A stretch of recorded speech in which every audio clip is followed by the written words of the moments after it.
Good morning, Bedrock Church. We are excited to be in our watch parties today. I don't know what future me is doing at a watch party, but I'm sure I'm eating snacks. It's probably something awesome. Yeah, so hello, future me from past me. That's kind of funny you say that. My kids have been having this conversation. I'll walk in on Sundays and they'll ask me, which one's the real you? The one I see on TV or the one that's there? So Yeah. It's pretty neat, yeah. We have been going through the life of Joseph, talking about uncommon sense, how God works in magnificent ways to bring about his purposes, to gain his glory through our lives. And so we last week have been talking about Joseph coming into power in Egypt and rising in station. We see God's grace in that he was in prison and that he was brought up in favor to interpret Pharaoh's dreams. And then Pharaoh sees how God was worked in his life and gives God the glory, and ultimately puts him in positions of authority over all of Egypt minus the throne. He's the second most powerful person in Egypt. Yeah, so today we're going to kind of continue that storyline, and really, as we've been saying, our bedrock principle has been trusting God when life doesn't make sense, and really this underlying theme of all the things that are happening to Joseph, yet God is still in control. God is still sovereignly working a plan for Joseph's good in his life, and we see another piece of that today. So Tell us all about that. Yeah, So, like Ross said, we get to this point in the story. We're going to be in Genesis 42 today, and we get to the point where Joseph is the guy. He's in control, and where we left off last week was the famine hit, and it not only hit in Egypt, but it hit the whole world. And so now the entire world is, or at least that region, is coming to Egypt because they are the only ones that has food. We talked about before that Joseph is a type of Christ figure, and we see that he has this opportunity as being the savior of the world in a sense, but gives God glory ultimately. Absolutely. So we're just gonna kind of read through the passage this morning, and stopping at a few of these sections and making a couple comments. But I really just want us to sit with the story this morning to get a good grasp of seeing what God is doing here. And so, Ross, we're going to start out looking at verses 1 through 5, if you'll read that for us. Genesis 42. Yes. All right. When Jacob learned that there was grain for sale in Egypt, he said to his sons, "Why do you look at one another?" And he said, "Behold, I have heard that there is grain for sale in Egypt. Go down and buy grain for us there, that we may live and not die." So 10 of Joseph's brothers went down to buy grain in Egypt. But Jacob did not send Benjamin, Joseph's brother, with his brothers, for he feared that harm might happen to him. Thus the sons of Israel came to buy among the others who came, for the famine was in the land of Canaan. All right, so we start out and we see that Jacob learns that there's grain to be bought in Egypt, and so he sends his boys down there to get some food. Now it's interesting that it says that in verse 1 that Jacob's response to them was, "Why do you look at one another?" I have a feeling, and a lot of commentators have made the statement that when they heard the word Egypt, something probably triggered in the brothers' minds. Like, even though they had tried as hard as they could to put out of their minds what they had done to Joseph, I'm sure that when they heard that word Egypt, it triggered something in their mind. And we're going to see that come to play more and more throughout the story. And it's interesting, too, that this happens probably in the first year of the famine, that this event happens, that Jacob talks to his sons. And of course, he says to leave Benjamin at home, and that's no doubt because of what happened to Joseph. Well, and we talked about that Benjamin is the other son of Rachel, the Right. wife that he loved. It's the last one left because Joseph is gone. And I wonder, again, we'll talk about this toward the end of the story, but is there, again, that element of favoritism showing up a little bit here? Right. Like, I'm not going to send, or is it, this is my last memory of my wife Rachel, and so I'm not going to send him, because the last time he sent a son out, Right. he didn't come back to him. So let's keep going in the story then. Let's look at verses 6 through 11. Now Joseph, who was governor over the land, he was the one who sold to all the people of the land. And Joseph's brothers came and bowed themselves before him with their faces to the ground. Joseph saw his brothers and recognized them, but he treated them like strangers and spoke roughly to them. "Where do you come from?" he said. They said, "From the land of Canaan to buy food." And Joseph recognized his brothers, but they did not recognize him. And Joseph remembered the dreams that he had dreamed of them. He said to them, "You are spies. You have come to see the nakedness of the land." They said to him, "No, my lord, your servants have come to buy food. We are all sons of one man. We are honest men. Your servants have never been spies."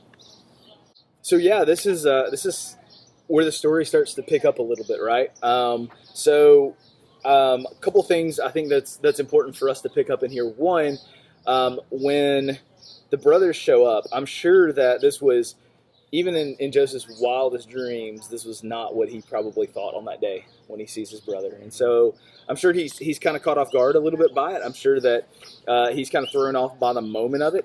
I'm sure that he's also remembering that dream that God had given him when he was just a young boy, a 17-year-old, when, that dream that he had, that his brothers would be bowing down to him. I'm sure that through all that Joseph has gone through up until this point, that this moment is confirmation in some way that God is behind all of this, and God is going to keep his promises that he's made to him. And so I'm sure this moment is pretty big for Joseph. I wonder if Joseph ever questioned that dream, those moments when he was in the pit, or those years that he was sitting in prison for something he didn't do. I wonder if he ever questioned, is that dream ever going to come true? Yeah, what a long time to wait for that fulfillment. Right. And yet, on just some day, all of a sudden, he sees his brothers. Now, it's interesting too that their response to Joseph was, "We are honest men," and I'm sure something welled up in Joseph in that moment of like, "Oh, really?" Right.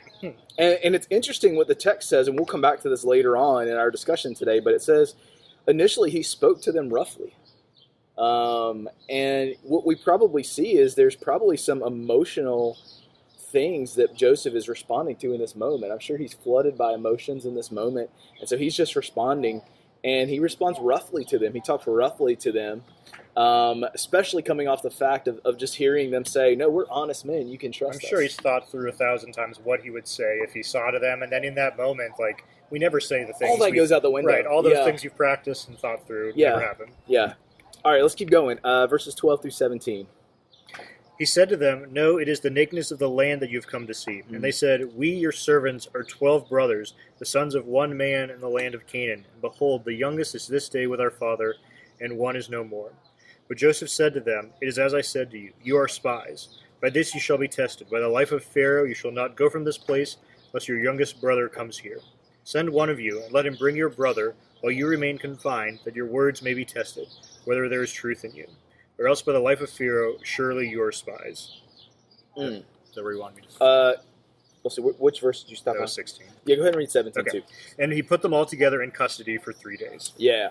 Okay, so Joseph's brother tells them, obviously tells them their story, which Joseph obviously can confirm in his mind. It's interesting that they still mention Joseph, which is kind of interesting. There's some guilt in their conscience. Some guilt, there. I'm sure, in there. Yeah, absolutely. But yeah, so they tell the story. They try to prove that they're not spies, and then Joseph really gives them a test. He said, "Hey, look, if you're really not, then prove it. This is your chance. If you're the honest men that you say that you are, here's your opportunity to prove it." And then it's very interesting what he does in verse 17, that he puts them in prison, and this is an important part in the story. There you see a change. After this verse, in verse 18, you start to see a change in Joseph's response to his brothers. This is really to me, this is really the linchpin of this passage, where something changes. And there's something that happens in that 72 hours or so that they're in prison. Something that changes in Joseph's heart, something that changes in the brothers' response. And there's something to be said that sometimes situations just need some time to process and to think about. And I think we see that here. This gives the brothers enough time to sit and think about Joseph's conditions. Can you imagine what's going through their minds? They're in a foreign land with this powerful ruler who has been talking very harshly to them, and now they're just sitting in jail, not knowing what's going to happen. And ultimately, their life was in his hands. He could have just said, "Be done with them," right? And so, but Joseph sends them to prison. There's 3 days that they have time to think about this. Okay? And so now I want us to keep going. Let's read 18 through 25 and see how the responses start to change. On the third day Joseph said to them, "Do this, and you will live, for I fear God. If you are honest men, let one of your brothers remain confined where you are in custody. Let the rest go and carry grain for the famine of your households, and bring your youngest brother to me. So your words will be verified, and you shall not die." And they did so. And they said to one another, "In truth, we are guilty concerning our brother, in that we saw the distress of his soul when he begged us, and we did not listen. That is why this distress has come upon us." And Reuben answered them, "Did I not tell you not to sin against the boy? But you did not listen. So now there comes a reckoning for his blood." They did not know that Joseph understood them, for there was an interpreter between them. Then he turned away from them and wept. And he returned to them and spoke to them, and he took Simeon from them and bound him before their eyes.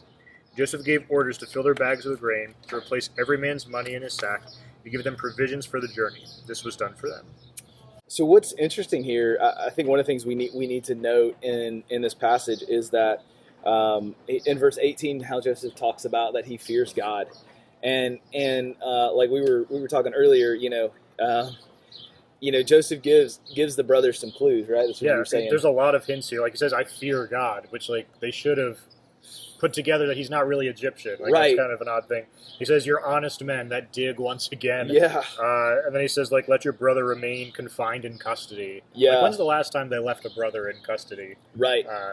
But he's really hinting at it there. But it's also interesting too that again, I think this is just another place that Joseph is giving God the credit, acknowledging God's role in this too, and he's saying, "Yes, I'm in a position of power, but ultimately, I fear God. He's ultimately the authority over all of this."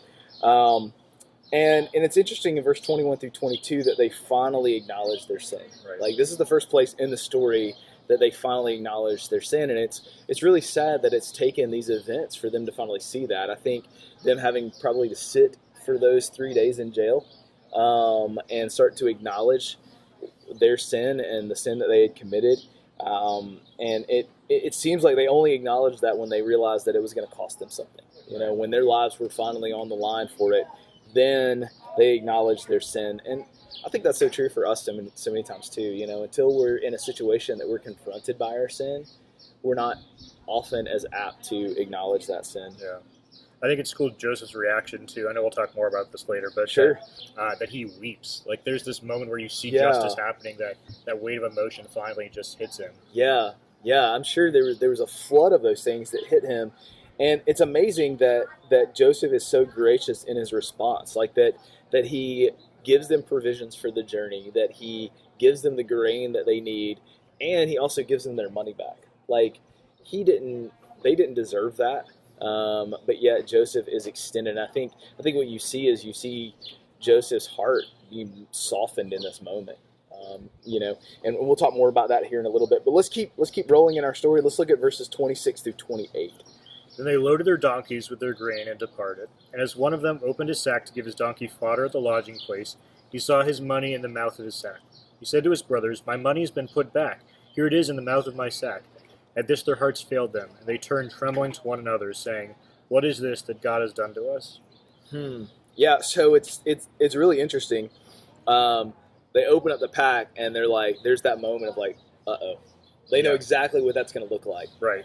I'm sure that, the way Joseph had treated them initially, being very harsh with them in his words, I'm sure they were thinking, this is it, we're done. But it's also interesting that they finally acknowledge God in all of this. Up until this point, they really haven't.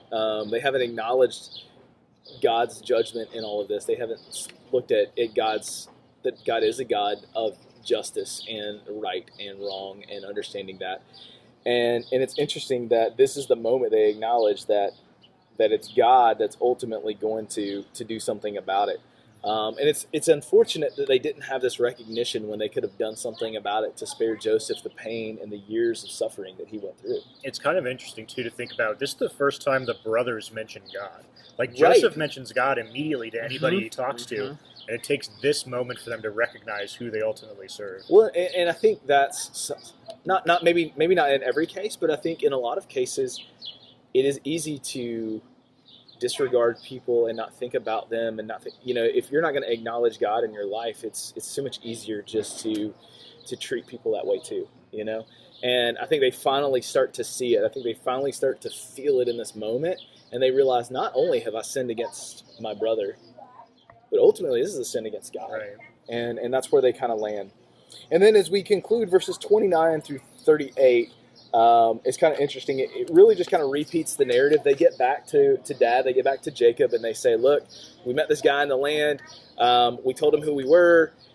He spoke harshly to us. We were imprisoned. And he says, unless we send Benjamin back, that he's going to keep Simeon in jail. And so we need to bring him back. And again, Jacob's response to that is really no. Right. And we don't really get why. We kind of have to kind of draw some of those conclusions ourselves. I think a lot of it goes back to because of what happened to Joseph, because it's Benjamin. Yeah, Rachel's other child. Right. The last memory of his wife. Of his loved wife. But at some point, too, I think Jacob again, and I don't know, I think Jacob again refuses to do what needs to be done, you know? It's kind of that selfish. Is that inverse of like Abraham's test of like, will you give up your son for the better or the good of everybody else, and like, to prove that you trust God, that God's going to provide a way out. And like he doesn't trust God until he's forced to. So we basically conclude the story with Jacob refusing to send Benjamin and Simeon sitting in jail and forgetting this other son. And that's how the chapter concludes. And so we'll certainly not the end of the story. We'll continue more of that next week, but that's where we're at. And so as we think about that, though, a couple of questions that I want us to be able to ponder there in your homes, in your watch parties where you're meeting at today. One of the questions we want to talk about during this time is, had you been in Joseph's position, how would you have responded to your brothers? If you had been through all that Joseph had been through, what do you think that your response would have been when your brothers show up there asking something of you? Second question is, have you had a situation where you could have extended grace and not ask for repayment? Have you ever been in that situation where you were the one who could have extended grace and not just sought for some sort of retribution or repayment of what that person has done for you? Take a couple minutes to share some of those stories, or maybe you were in that experience where someone showed you grace in that way. Have you shown grace? Have you seen that? And then, how did you choose to respond in that moment? What was the outcome of that when you chose to show grace? So talk about that. The beauty of this is you have as long as you really need to in your groups to talk about that. And then as soon as you guys are done talking about that, we'll join you back talking about some application for this message.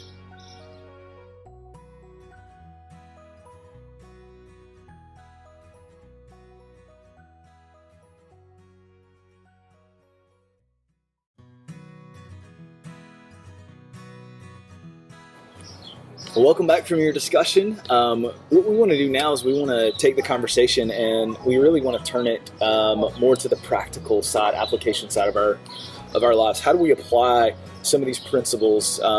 First, what are some of these principles, and then how do we apply these principles that we see in Joseph's life to our lives?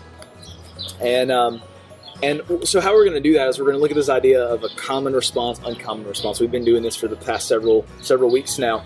And in Joseph's story, in chapter 42, and really in our lives, as we think about grace, right? Because that's really one of the big things that's at play in Joseph's story is this grace that he offers to his brothers. He could have just had them executed, not even thought about it, and probably would have justified that to himself and moved on. But yet he offers grace and grace upon grace as he extends this to them. And so the common response I think we see a lot of times in our lives is that we tend to give grace as we gain understanding or as we can justify giving that grace. What we do sometimes, what we do oftentimes is we say, we'll extend grace, but only if I can justify it, only if I can understand why you deserve that grace. And so we're very slow in offering grace. It's interesting, in verse 7 of this passage, Ross, Joseph starts out, as he first sees the brothers, he starts out pretty angry.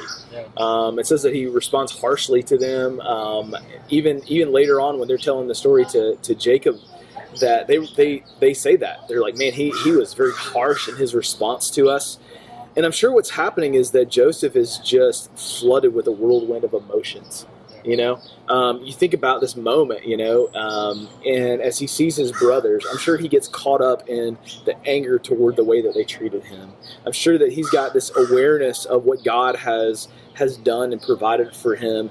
And I'm sure there's probably some remorse even in the bitterness that he's had for his brothers. And I'm sure all of this is just kind of swelling in this moment. It's almost as if God is like putting him to a test in the sense of like, you know, we've been dealing with all of this pain in your life. It's been 15 years.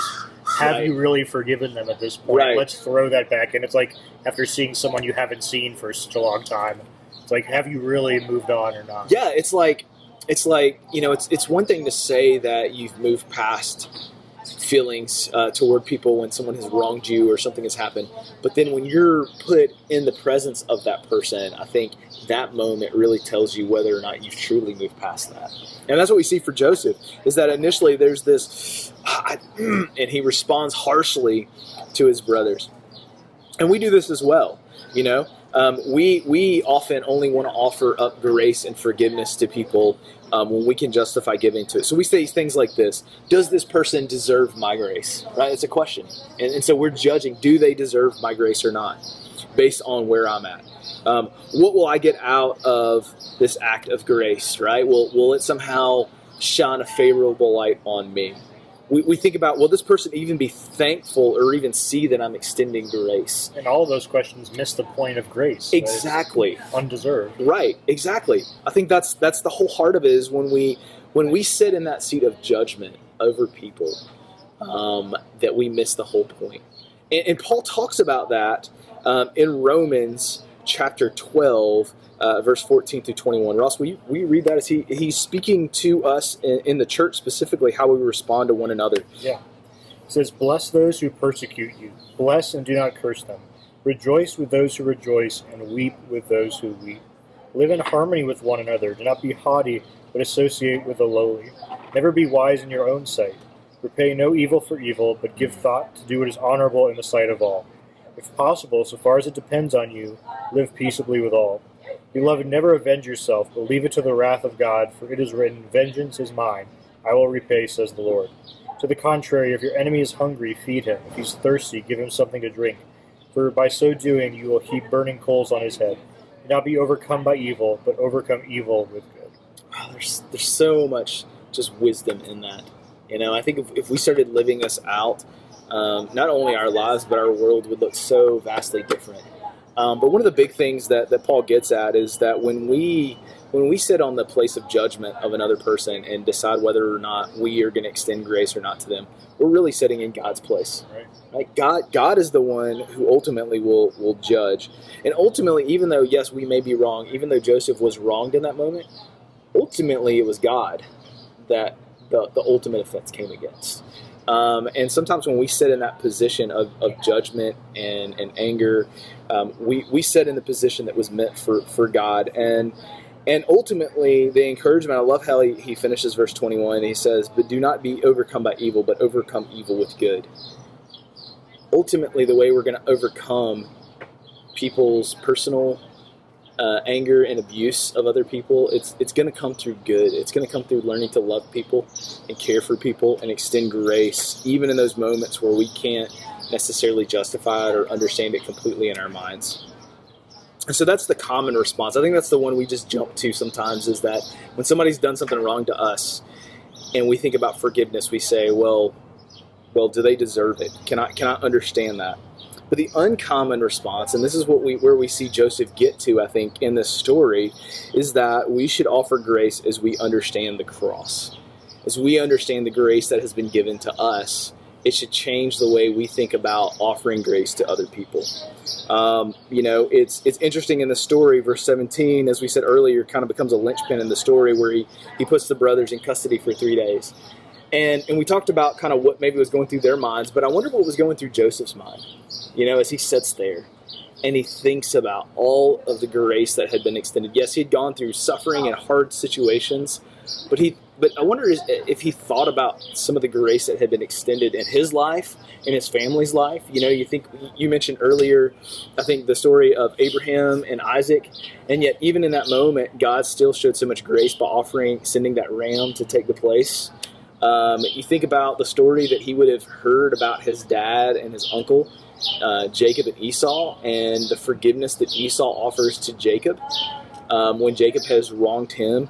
And then, of course, as we talked about week after week, all the grace that God has personally just shown to Joseph in his situation.